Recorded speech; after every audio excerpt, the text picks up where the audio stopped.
Shohei Ohtani did it again, but this time, what happened off the field carried more weight than anything that occurred on it.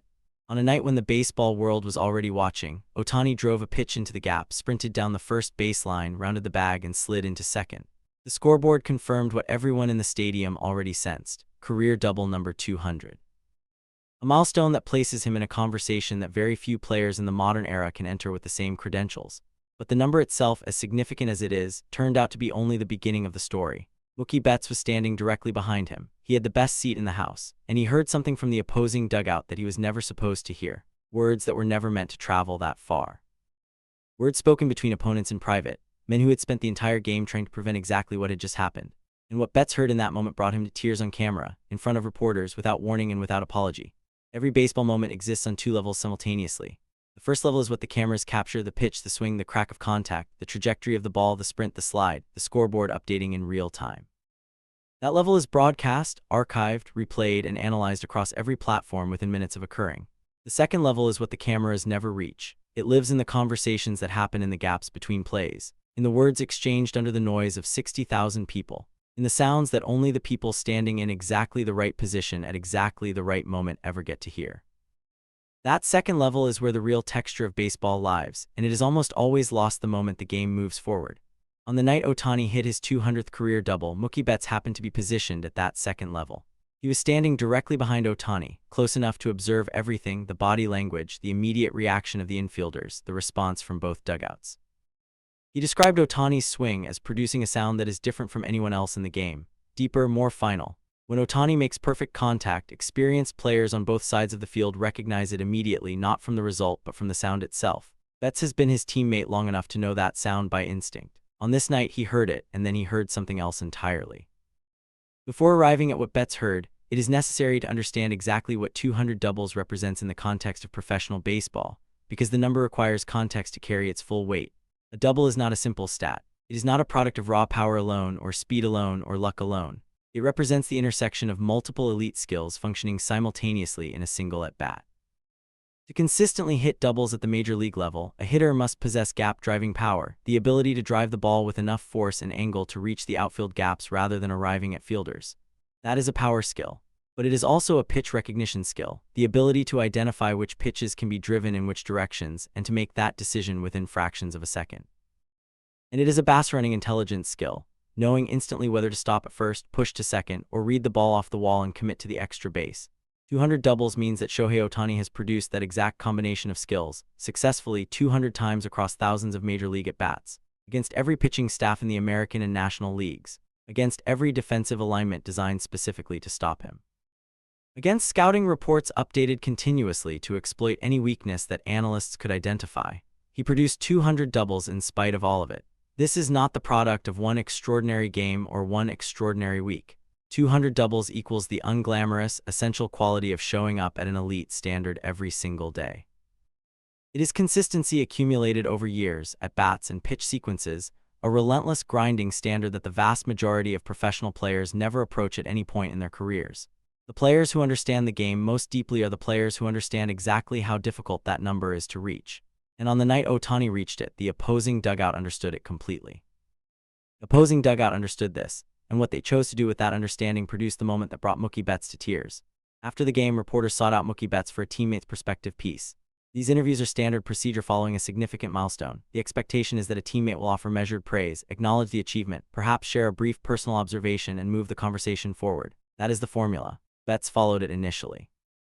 He spoke about the milestone in the way that seasoned professionals speak about these moments in post-game settings. He discussed the pitch sequence, what the pitcher was attempting, how Ohtani identified it, and what the contact looked like from his vantage point directly behind the play. He described the flight of the ball, the path Ohtani took around the base, and what it looks like to watch a player of that caliber operate from the closest possible proximity. His account was detailed and deliberate. The words of someone who has had the rare privilege of watching the best player in baseball perform at close range night after night across a full season. Then the interviewer asked the question that changed the direction of everything. "What did you hear after it happened?" Betts paused, not briefly, not the half-second pause that signals a man gathering his next prepared sentence. A deliberate pause. The pause of a man making a real decision in real time about whether to share something he had clearly been carrying since the moment he heard it.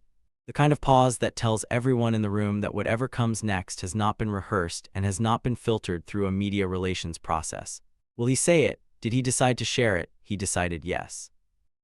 The opposing dugout, the men who had spent the entire game constructing and executing a plan specifically designed to prevent Shohei Ohtani from doing what he ultimately did, were in pure, unfiltered awe, not grudging acknowledgement, not the professional nod that opponents exchange when someone makes a play that deserves recognition, not the polite applause of men who respect the game and feel obligated to show it.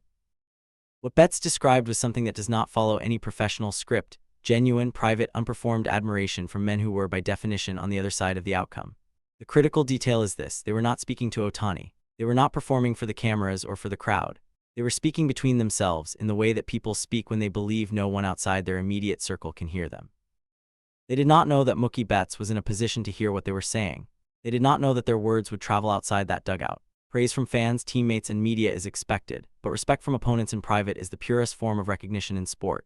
This distinction matters enormously. Every night Ohtani plays, he receives recognition from every direction. His teammates celebrate his achievements because they share in them.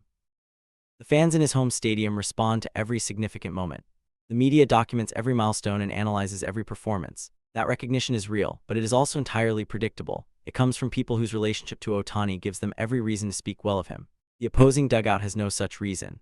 These are professional athletes whose livelihood depends in part on performing better than the players they face. Their coaching staff had constructed a specific plan to neutralize Ohtani. They had deployed scouting reports, pitch sequencing designed around his tendencies, and defensive alignments adjusted to reduce his impact. They had executed that plan with the full commitment of trained professionals, and he had done it anyway, 200 times. And in the privacy of their own dugout, in words they believed would stay there, they said exactly what they actually thought. Mookie Betts did not cry because the words themselves were extraordinary. He did not cry because hearing opponents acknowledge a teammate is an unusual experience in professional sports. He cried because of what he knows that no one else in that ballpark, and no one watching on television, fully understands. Betts sees Ohtani every single day. He sees the preparation that begins before anyone else in the facility has arrived. He sees the recovery work that continues after everyone else has left. He sees the discipline applied to nutrition, to sleep, to film study, to physical maintenance, the relentless accumulation of small decisions that most people never witness because they happen in spaces that cameras do not reach. He sees the standard that Ohtani holds himself to regardless of the previous night's result, regardless of the schedule, regardless of circumstance, and he sees something else. He sees the isolation that comes with operating at a level that separates a player so completely from the rest of the field that even the best competition is always approaching from behind. To be that far ahead of the standard, even a standard populated by the best professional baseball players on the planet, carries a loneliness that statistics do not capture and that highlight reels do not convey. The opposing dugout's words reached past that isolation. They arrived from the most unexpected direction possible, from men whose professional purpose on that particular night was to stop him. And in private, between themselves, without knowing that anyone was listening, they confirmed what Betts watches being built every single day. We see you, we know what you are, and even from the other side we cannot look away. That is what Betts heard, not the literal words as they were spoken, but the meaning underneath them. And the meaning arrived from the only direction from which it could carry that particular weight. From opponents who had no reason to say it, in a space where they believed no one outside their group would ever hear it, at a moment when they forgot, just for a moment, that they were supposed to want to beat him. The tears weren't weakness, they were recognition. The account of what Betts heard spread through the baseball world faster than almost any statistical milestone from that same night. By the following morning, the story had moved beyond the sports media infrastructure and into conversations that had nothing specifically to do with the Los Angeles Dodgers, the 2025 season, or Ohtani's career numbers. People who do not follow baseball with any regularity were engaging with it. The reason is not complicated. Everyone who has watched Ohtani play has access to the same highlights, the same statistics, and the same broadcast analysis. Shohei Ohtani has been the most documented player in baseball for years. His numbers have been examined in every format. His mechanics have been analyzed frame by frame. His performance in pressure situations has been studied and contextualized and compared to every relevant historical precedent. What no record can provide is the texture of what it actually feels like to compete against him, from the inside of a professional dugout, on a night when everything your organization prepared was not enough, in the private space where professional athletes speak honestly among themselves.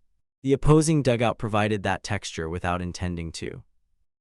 Mookie Betts transmitted it, first through what his face did before he could manage it, and then through the account he chose to share when a reporter asked the right question at the right moment.